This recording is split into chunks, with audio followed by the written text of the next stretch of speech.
There have been many political philosophers published throughout the time of literate man, but few have made such an impact in so few words as Niccolomachiavelli's Theprince. This eminently quotable treatise on the nature of rulers is unsettling in that it does not merely discuss the specific political geography of the 16th century Europe, a world comprised of kings and nobles who ruled absolutely. It has endured for nearly 500 years because it is an all-encompassing understanding of men in power and the common traits, motives and struggles which have characterized leaders from the Roman Empire to the modern-day presidents. When you know that trouble is looming, you can easily and effectively deal with it. But if you wait until it surprises you, then you'll react too slow and the result is finished. You won't be able to do anything about it.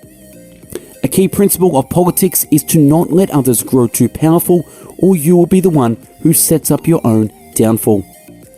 Things that come quickly and grow fast are often the first thing to go when a storm hits, since they don't have any roots, structure, or foundation to rely on. To stay in power, you either need to win over people or destroy them to the point where they can't retaliate. If you slightly damage them, they'll come back with revenge and threaten your power. Never underestimate the power of public support. Never underestimate the power of public support. It's easy to be swayed, won and lost, but you need it if you to get or remain in powerful position in most cases. The nobles want to oppress people, and people's desire is to escape oppression. You'll be stronger and safer if the people elect you king compared to the nobles electing you king. Winning public support is huge to stay in power. If you don't have enough resources or money to defend yourself and you rely on others, you always have a weakness when things go wrong. Powerful states can rely on their own resources to defend a long attack. Don't hire mercenaries because they are cowards in times of war, and paying them a salary isn't enough to get them to have the loyalty to die for you. Reaching a deal to get another ruler's army to fight for you, auxiliary armies are always useless because you lose or win and are at their mercy. In fact, the thing most likely to bring about a ruler's downfall is his neglect of the art of war. The thing most likely to win him power is becoming an expert in it. A wise leader will work hard during peacetime to strategically prepare for every possible outcome, so when tough times come, they're ready to execute. Machiavelli argues, rulers it's beloved and feared. Rulers should seek to be feared, then for this better ensures their power and safety. Successful rulers are both wise like the fox and ferocious like the lion.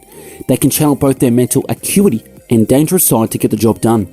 The absolute best way for a ruler to win respect is from major military victories, achievements, and incredible personal qualities.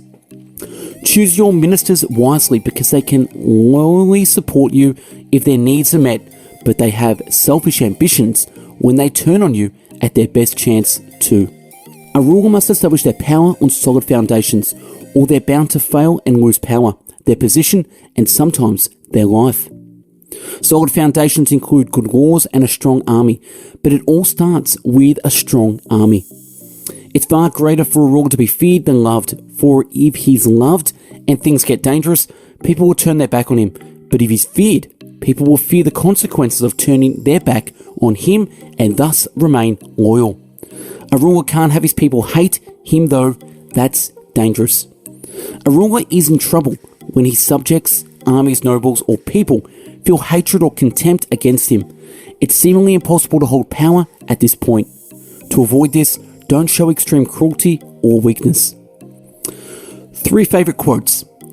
The first method for estimating the intelligence of a ruler is to look at the men he has around him. Men in general judge more by the sense of sight than by the sense of touch, because everyone can see but few can taste by feelings. Everyone sees what you seem to be, few know what you really are, and those few do not dare to take a stand against the general opinion. The lion cannot protect himself from traps, and the fox cannot defend himself from wolves. One must therefore be a fox to recognize the traps, and a lion to frighten wolves. I've gone 100 different ways in recommending an action step from Theprince. That's why you should read the short novel yourself. It's a unique read. But let's focus on Machiavelli's thought that wise rulers who want to remain in power must surround themselves with helpful counsel. This is critical since you're going to need other people if you're going to succeed in life on a large scale. So look around your life. In your job, and even with your friends, are you surrounded by people that positively influence your life, or ones that are all self-ambitious and look out only for themselves? Do the people around you give you solid advice, or does doing what they say come back to blow up in your face? Do you 100% trust those you work with and your friends? How do your co-workers and friends respond when you're personally in times of trouble? Is it a helping hand, or do they laugh and say, good luck with that? If you lost your job this second, who would support you and who would distance themselves? Those are the questions you need to ask yourself if you want to avoid being burned down the road. Machiavelli and I would agree that you need to surround yourself with solid counsel. Find wise co-workers. Meet real friends who enjoy your success, not fake friends who are entertained when you fail. Because most often, you're only as prosperous as the counsel you keep around you.